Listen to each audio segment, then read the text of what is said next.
So the economy facing some headwinds with warning signs pointing to a global slowdown. The Dow yesterday with its biggest drop of the year, 800 points. Right now it's about even, only down 4 points. That's not so bad. Karl Rove, he's a former White House Deputy Chief of Staff and Fox News contributor. Going into this presidential election year, talk to me about how important it is for the re-election effort for an incumbent president to want to have that economic number as strong as can be before that vote. Well, incumbent presidents don't get reelected typically unless the economy is strong. In the modern era, I can't think of a single president who had a significant recession in the 2 years leading up to his reelection who won.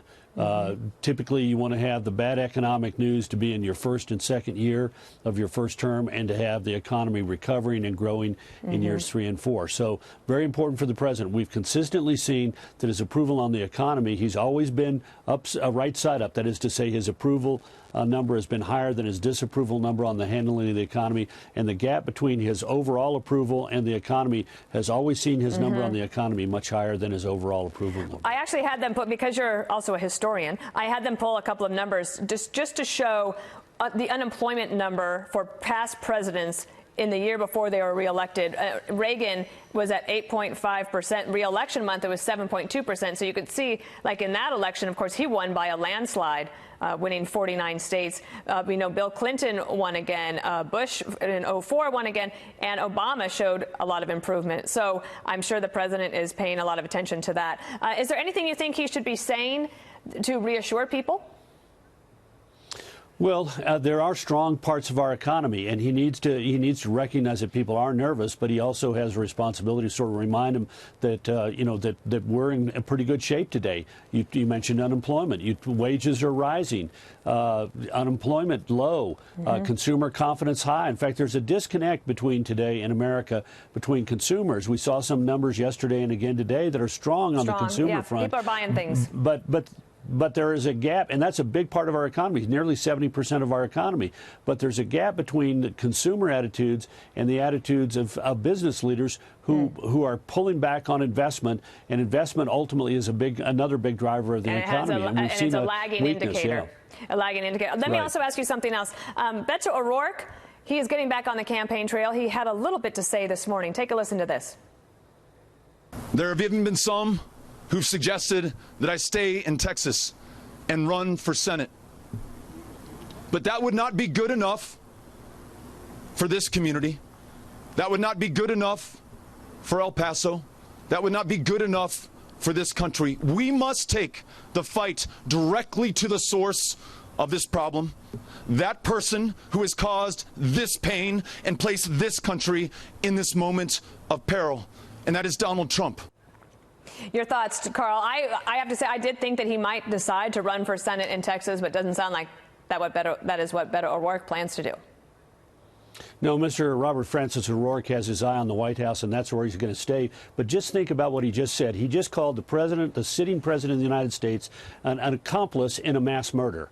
Has our politics gotten so broken that somebody out of anger and rage can say those kind of things and expect the American people to respond? That's not what the country needs in a moment like this. Was Robert Francis O'Rourke saying those things when he was on the city council or in Congress and President Obama was in office and mass murders were going on then? I mean, this just is, to me, a sad commentary on where we are and what ambition sometimes will do to people. Yes, a terrible, horrible tragedy in Texas, in El Paso. Our hearts go out to those people. But to use that as an excuse to advance your candidacy for the presidency by saying the president is an accomplice in a mass murder is just way, way, way beyond the limit. He has not been doing as well as he would like, obviously. One of the reasons I think they had to do this reset is because the fundraising was not as good as they thought. The polling numbers certainly aren't there. Do you think he's got a way to crawl his way back?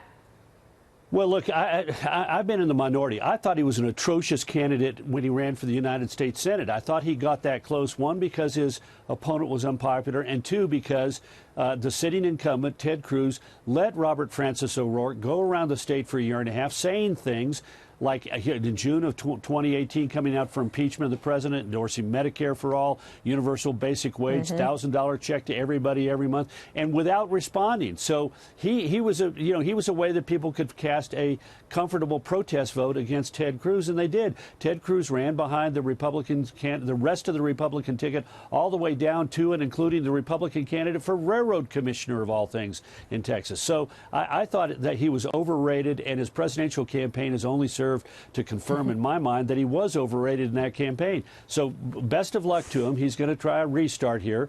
We'll see if anything comes of it, but I would not bet a penny on his chances of winning the Democratic nomination, given what we've seen thus far this year. You know, I listened to everything you said, but I just had to look down and see where exactly are you, and because the background is so beautiful, it's so distracting.